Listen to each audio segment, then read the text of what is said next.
Hi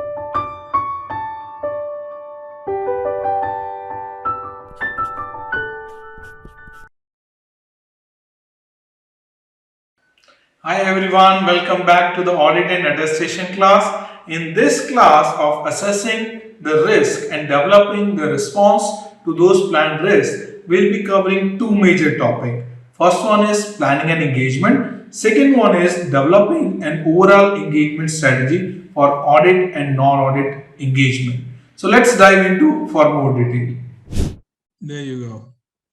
So I have shared both the notes with all of you, so you can open those notes as well, and or you can go with my screen.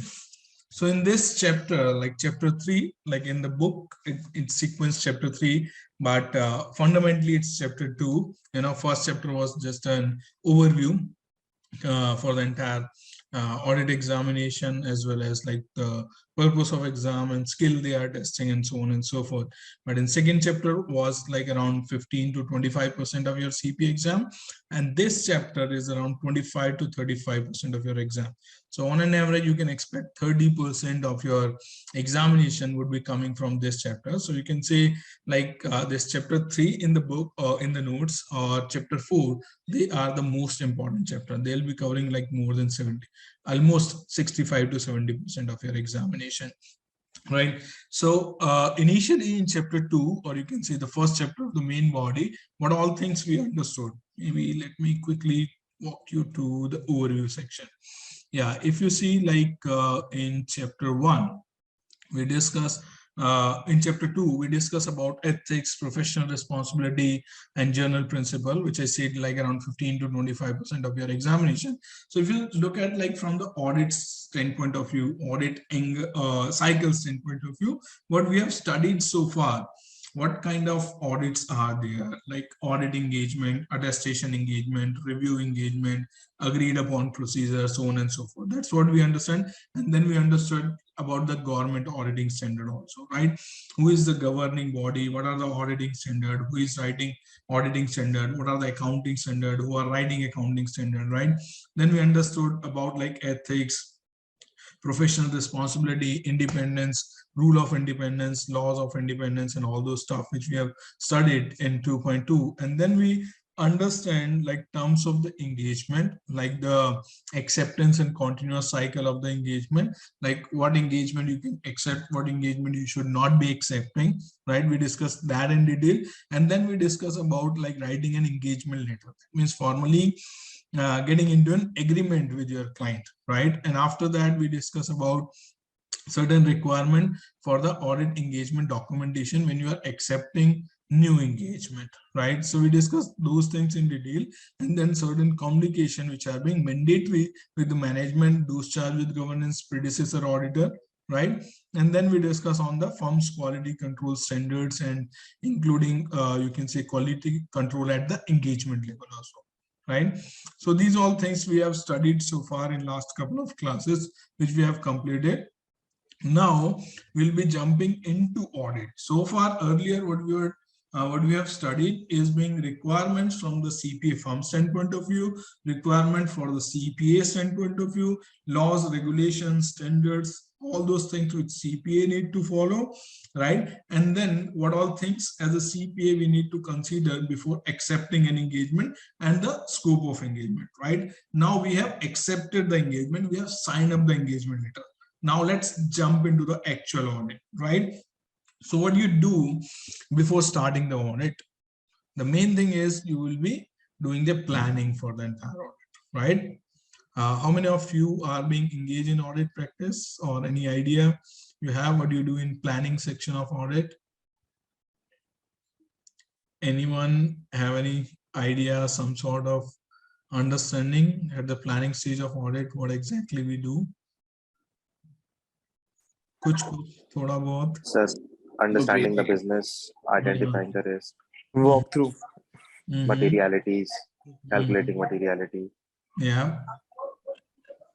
Yeah. So basically, sir, understanding the risk and its environment, entity and environment, and understanding the walkthrough of the business processes, calculating the materiality, assessing the fraud risk factor, and what kind of responses we are planning to design for those fraud risk factors.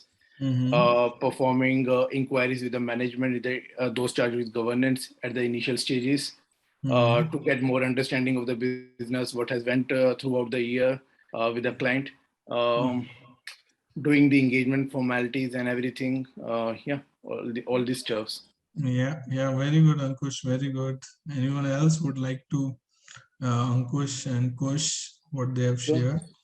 So understanding the business and then assessing the risk as well. And then while doing the walkthrough, we check the test of controls to plan our audit strategy. So I think that planning is designing a strategy so that assess our risk. Yeah. That is, I think, also comes under planning. Got it. Yeah. Vineet, Rahul, Kashish, anything you guys would like to add? Gurmeher, Garvit, Sandeep, you are silent today. Nothing like that, sir. Anything you would like to add, Sandeep? Sir, are you asking audit strategy or audit acceptance? No, we are so far like what we have studied, we have already accepted engagement. Now we are getting into audit. So what all things you will be doing to start your audit? Yes, starting the audit first, previous year reports, discussing the previous auditor, and having competent team, distributing the responsibilities. Yeah. Assessing the risk factors and materiality levels, board meetings, notes. Right. Effective communication with the stakeholders and also with the management. Yeah, sure. Cool. So I think most of you have touched very relevant and right points, and I'm glad to know that you guys already have like some level of understanding and idea about the planning stage. And the people I know, some of you are fresh graduate, might be looking at what's going on, but don't worry, after like 2 weeks you all would be in the same page. So to starting with the planning, first of all, most important thing is the overall engagement strategy. So what all things we'll be doing at a planning stage, like if you see just the bullet points and then we dig into one by one. So first would be like we need to plan an engagement. So when we are planning an engagement, we need to develop an overall engagement strategy. So like how Sandeep, Kush, and Ankush has also shared, and like Kashish. So first we need to understand the overall scope of the engagement, right? Then we need to have like certain, you can say, understanding based on like previous year audit documentation, whether it's, if you have done the previous audit, then you will be having like previous year audit file in the permanent file. If you are a first year auditor or you are doing like first time audit, then you might need to contact with the previous auditor, understanding the opening balances on and all those stuff which we have discussed earlier, and we'll be discussing time and again wherever initial audit assignment stuff will come, right? And you will be doing certain inquiry procedure with the management to gain an understanding about the business. So in this, like when you are developing an overall engagement strategy, you will be understanding like the business, understanding the industry, you will be trying to understand the risk. Like for example, like company has multiple geographical location, so they might be dealing with like different laws, regulation, accounting standard, right? And the different currency and different market. So if like companies in different products and services and different vertical, then those respective products, services, and vertical might be having a different risks. So understanding at a very high level at the organization level first, right? Second thing is like the resource planning. So when you are doing like overall engagement strategy, so resource planning is the key factor which we'll be discussing. And then once you are done with like overall understanding of the engagement, and you have developed at very high level, you can say 30,000 feet high level like overall engagement strategy, in which like you can say like how many tax people will be requiring, how many IT auditor will be requiring, how many you can say staff, senior, assistant manager, senior manager, partners will be requiring, and who will be doing like what kind of job and what kind of areas of audit. You have discussed about the timing and scope of the audit engagement with the management. For example, in addition to audit, you need to perform like quarterly reviews, or you need to perform like single audit, or you need to do certain certification stuff which you agreed in the engagement letter standpoint, right? So you'll be gaining more understanding from the management about those respective areas, and then accordingly you will be planning like times of the audit, like what you will be doing at quarterly reviews, what you'll be doing at interim stage, what you'll be doing at planning stage, what you'll be doing at execution stage, and what finally you'll be doing at conclusion stage. So overall planning of it, resource planning, that all comes under the overall engagement strategy, right? Once you made the high level plan to conduct the audit, so next thing is go down to a granular level, and then you develop an overall engagement plan. So in engagement plan, you go by financial statement, line item, and disclosure. Like who will be, what all things you will be doing in cash, bank, account receivable. Like if you look at like asset side, so you have current assets, you have non-current assets, you have property, plant, and equipment, right? When you look at like liability side, you have current liability, non-current liability, then you have equity, then in income statement, you have sales, you have revenues, you have discounts, you have incentive, you have expenditure, you have income taxes, right? When you come to the disclosure side, you have related party disclosure, segment disclosure, borrowings disclosure, right? So who will be doing which particular areas? So you'll be mapping up the respective financial statement line item and disclosure, and what all audit procedure you'll be performing to gain comfort on those financial statement line item, and then who will be performing, who will be like preparer from your side, and who will be the reviewer, and then who is the client contact person. So that kind of detailed audit engagement plan you will be preparing at a very much early stage, which is called planning stage, right? Understood what is overall engagement strategy? That is just at very, very high level, in which you will be understanding the scope, defining the scope, aligning the teams, right? And the timings you agree with the management. And then you will make a granular level detailed audit plan, right? In detailed audit plan, you will be note down all the respective audit procedure for the respective financial statement line item and disclosure, and then the timing of those testing, right? Something like you might be doing at a planning stage, something you might be doing at a interim stage, something you might be doing at a finalization stage, right? So all those timelines, and who will be the preparer, who will be the reviewer, who is the client contact person, so everything you'll be clearly mentioning. So have you guys seen any audit planning documentation like this? Anyone, like maybe No, sir. Ankush, Kush, Sanchit, if you guys have seen like Yes, I prepared audit. yesterday only. Prepared yesterday. Yeah, so do you mind sharing like how it looks like, how it feels like? So first of all, what we start is generally we look at the audit plan for the last year, and what I did was I had inquiries with the top CEO, CFO, CIO level people, and based on the business changes, we thought that if there are any additional areas we need to include in the audit plan, so we should include those areas in the audit plan. Second thing, most important thing is we look at the resourcing for the current year. Current year we have.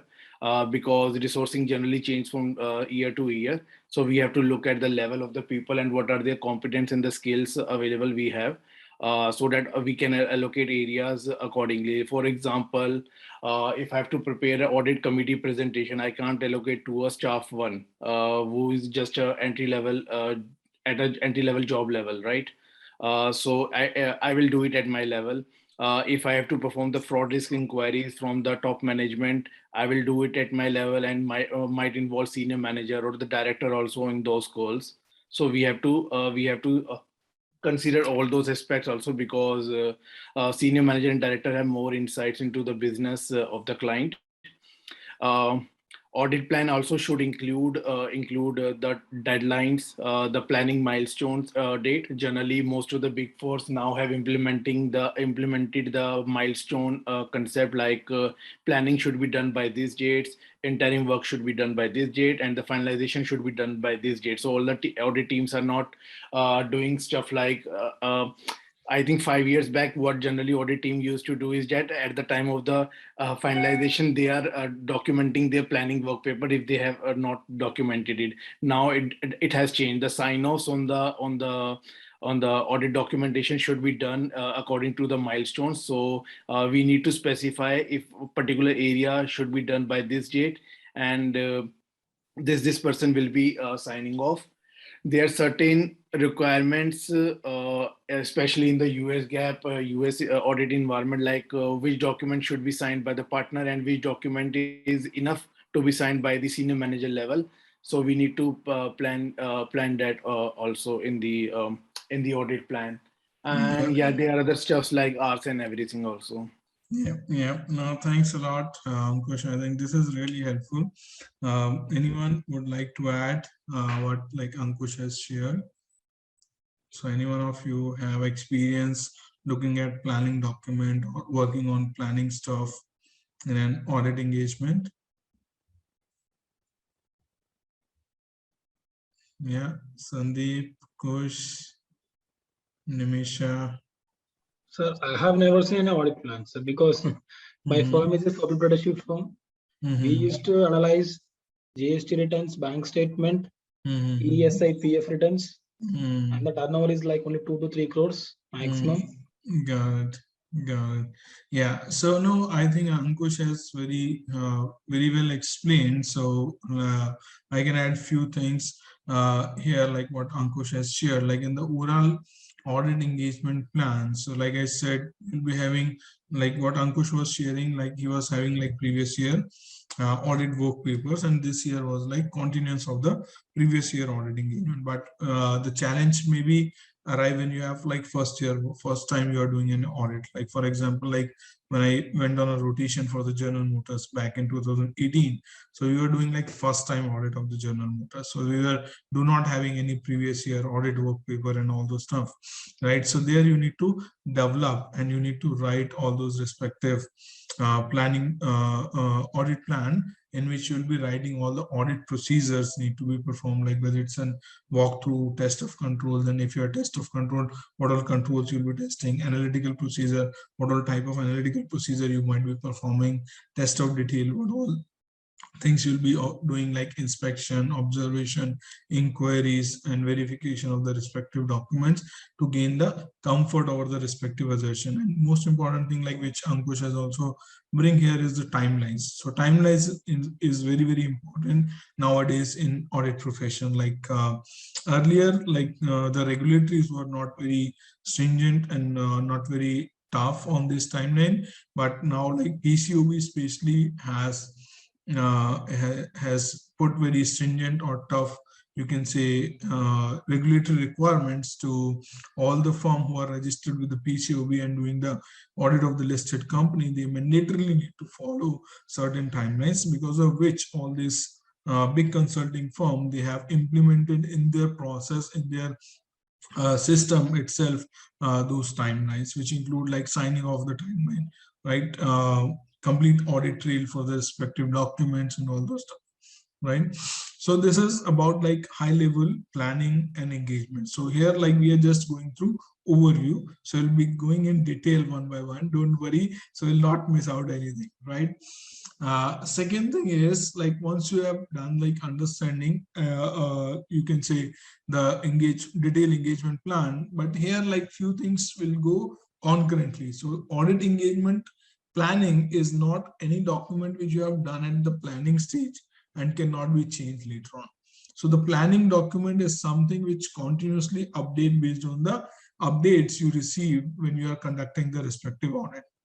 So might be at the planning stage, you might not be aware of any litigation, right? When you are conducting an audit and you have like performed, let's say, confirmation procedure from the lawyers, and from the lawyer confirmation, you got to know there are certain litigation going on against the company for which you are not aware of, for which probably company has not told you at the planning stage.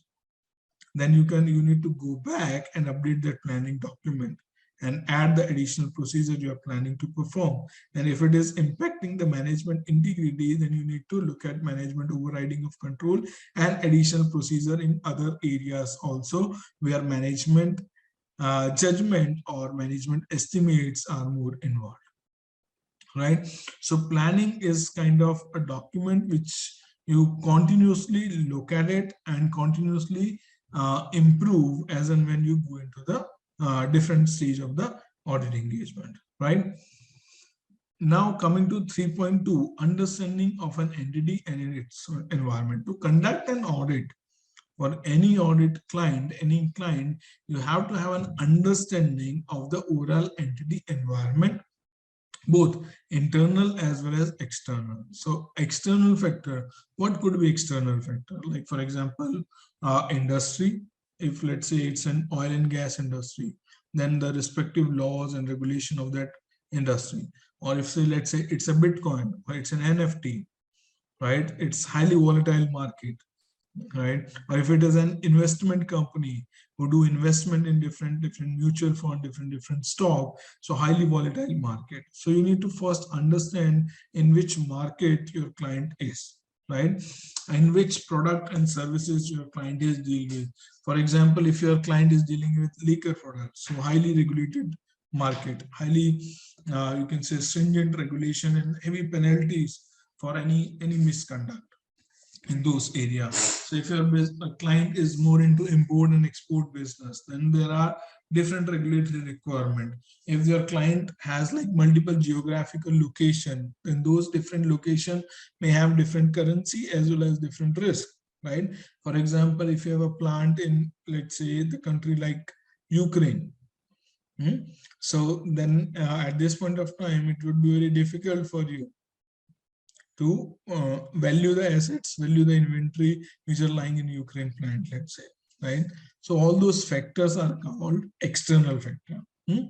Second thing is like internal factors. What could be internal factor for an audit client? Any idea?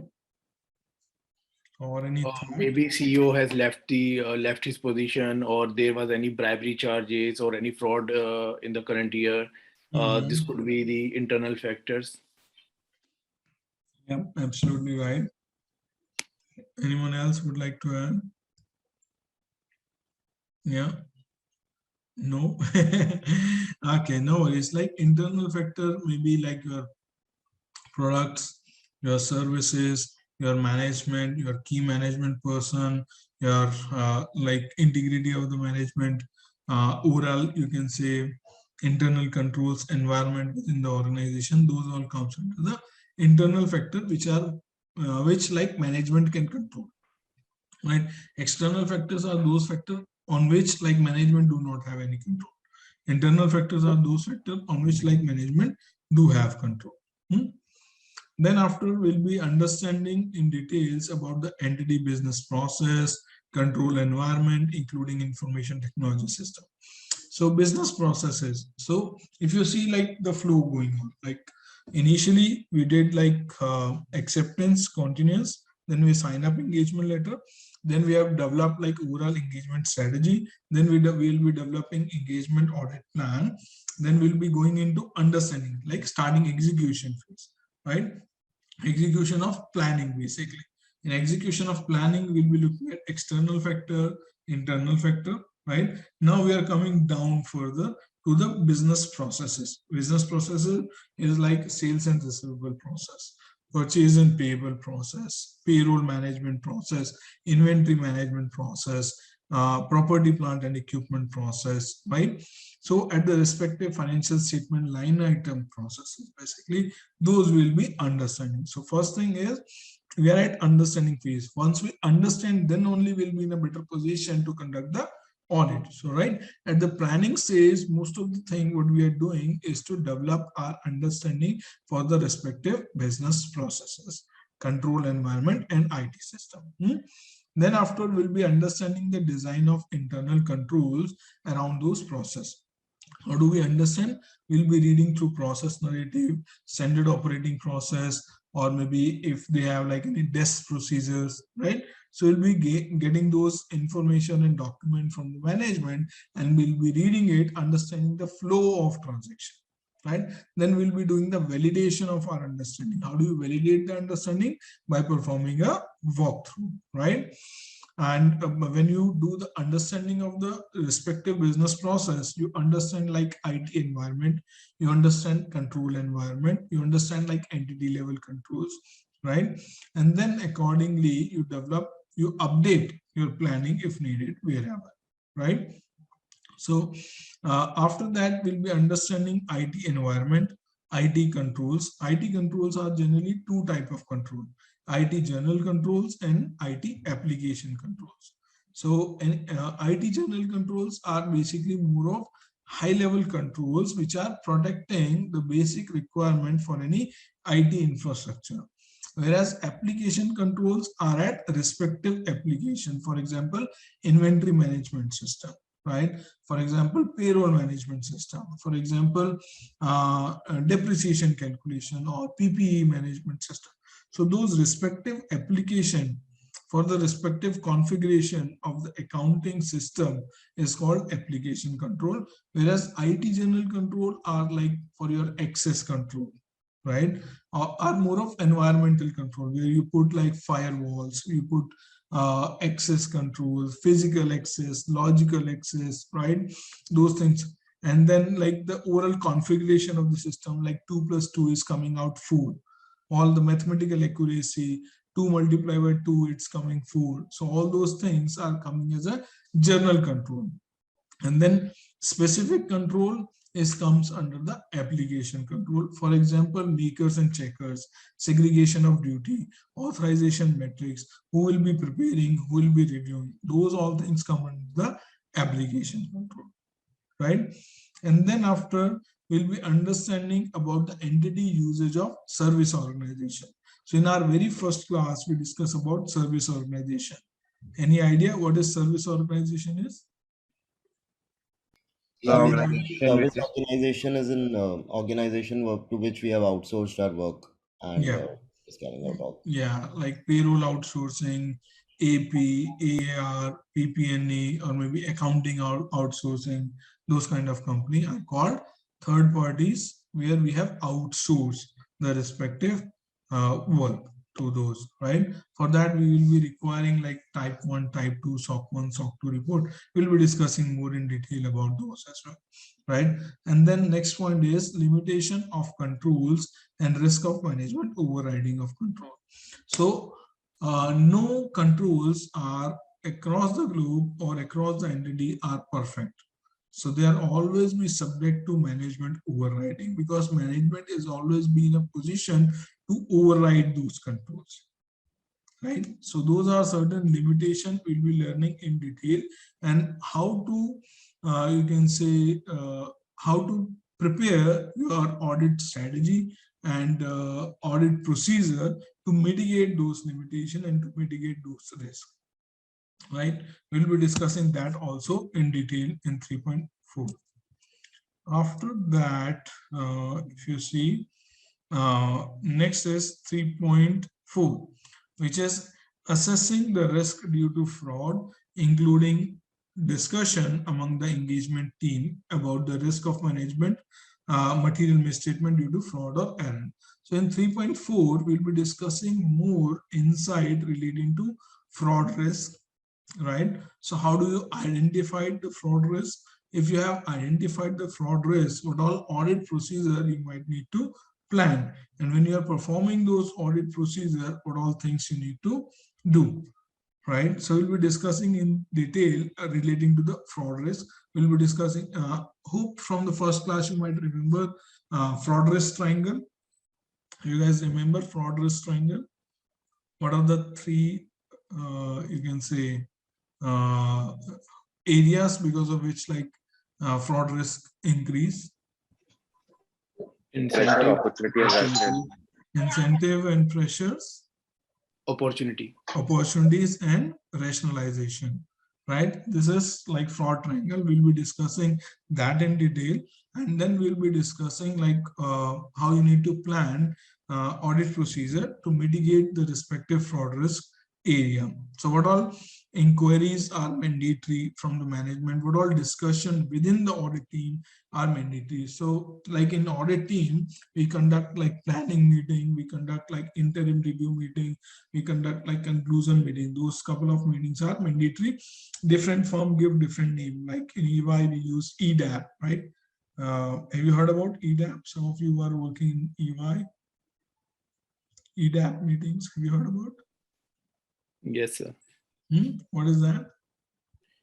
Executive decision approval points. तो ये meetings है, हर point पे होती रहती है planning के. For example एक बार materiality approve हो गई है तो एक मीटिंग करेंगे जिसमें पार्टनर एंड एग्जीक्यूटिव इन्वॉल्व होंगे, मटेरियलिटी डिस्कस करेंगे. एक मीटिंग फ्रॉड रिस्क फैक्टर्स के अराउंड होगी. You can combine multiple EDAPs into one EDAP also. यही कंसेप्ट है basically. Yeah, absolutely true.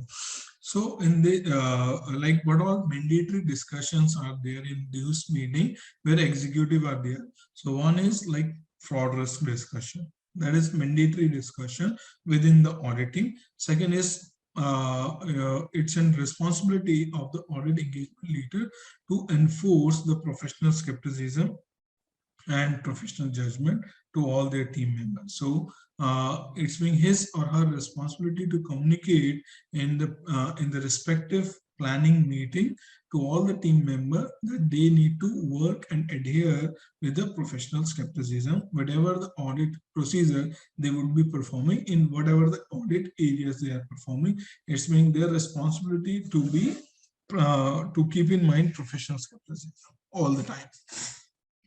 Right. Next, 3.5, if you see, is identifying and assessing the risk of material misstatement. So first 3.4 was relating to fraud risk. Now 3.5 is relating to the risk of material misstatement, whether due to fraud, error, or any further procedure you need to plan and to perform those to mitigate those risks. So in this area, we'll be understanding the how do I identify the risk of material misstatement at the respective financial statement line item or at respective assertion level. And then evaluating the impact of the risk at the financial statement level. Then only I'll be in a position, we as an CPA would be in a position to give them a rating or give them a value or quantify them as a risk of material misstatement. Right. And then after understanding the impact of the risk of material misstatement on the financial statement level, the next step is to impact of the risk at each relevant assertion level in that financial statement, to which assertion that risk is impacting. Whether the risk is impacting for existence, let's say inventory. So you found like risk of material misstatement in inventory. But in inventory, in which particular financial statement assertion that risk is? Is it for the existence, whether the inventory is lying in the store or in the plant or not, or there might be a risk of theft, there might be a risk of embezzlement of the inventory, right? Then at that point of time, the existence is the main area where you need to perform additional audit procedure, right? If, for example, like valuation is the area, then probably valuation is the area where you feel like risk of material misstatement is high, right? In that case of scenario, you might need to plan additional audit procedure relating to valuation, not to the existence. Valuation is more of quantity multiplied by rate and then the overhead allocations, right? So you need to first understand in which financial statement line item the risk is high, then you go down to further granular level to which particular assertion. For example, in terms of sales. So in terms of sales, you will see like at the year end, there might be a possibility that next year sales are booked in current year. So that's a cutoff issue, right? Not the existence issue, not the valuation issue, not the measurement issue, right? It's more of completeness and cutoff issue, right? So you need to identify, go down further granular level to the respective assertion. So in this chapter, we'll be understanding all the 8 financial statement assertion. Some firms use it 7 financial statement assertion. They do not consider cutoff as a separate financial statement assertion, but some firm use cutoff as a separate financial statement assertion. So we'll be covering all the 8 financial statement assertion also here in detail in this chapter, so that you can correlate all these topics at the assertion level, because like audit is being conducted majorly for the respective financial statement line item that go further granular level to the respective assertion, right? So you should be knowing what all assertions are there in an audit GeoMate, or you can say in audit domain. Then further procedure in response to those identify risks. So what all audit procedure you need to plan and perform for the respective risk of material misstatement you have identified. Those all we'll be learning in 3.5.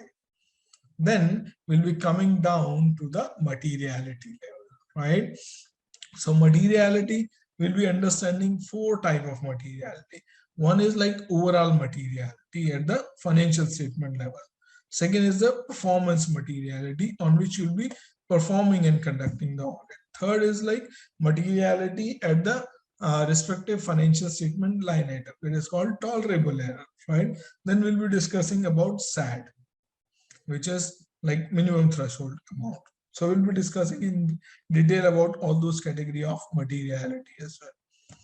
And then in 3.7, which is the last topic of chapter 3, is the planning for using the work of other. So this is also comes under the planning stage. So for example, if you need to involve tax specialist, right?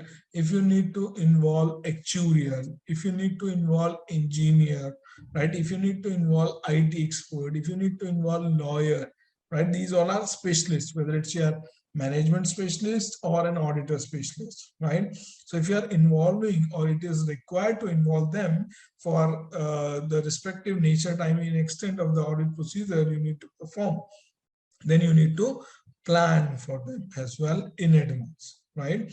And maybe like if you go back in our very first class, we discussed about internal audit, right? So if you're planning to rely on the controls and you're planning to rely on the work performed by the internal auditor, right? So you need to plan for their work and the leverage you're taking of the work performed by the internal auditor. And if you're planning to use the internal auditor as your staff to perform the audit of some low risk area, then those things also you need to consider here, right? And for example, if you're doing like group audit, which has like multiple geographical location in the component, and you will be using the work of multiple component auditor, right? Then also you need to plan those things in advance. Or do you remember the concept of joint auditors? What is that? Joint auditor is when like an organization is quite large and it has like a subsidiary in another country and it's holding companies in another company. Then the local auditor of that particular local auditor in that country might be conducting its audit, and then the other auditor will be conducting the holding audit, and they jointly communicate and conduct the audit. No, answer But is it's like wrong. it's Okay, like sorry. I thought it was this. Okay. No, this example is would be like bank audits, which you stated earlier as well, where we have for financial institution in short. We yes, have different functions. So maybe an auditor is handling their particular area only, maybe payroll or yes, assets or something like that. So yeah, in that case, absolutely. you will have joint audits. Yeah, so Ayush, the example which you have shared is of group audit, No bother. right? In which you have like different components and you are relying on the work of the component auditor. So like Gurmeer rightly said, joint auditor is one financial statement audit for which respective different area is being audited by different auditor, and then they are giving a joint audit report in which all the respective audit firms are signing, especially like in banks, financial institution, insurance company, government audits are generally done by joint auditors. Okay.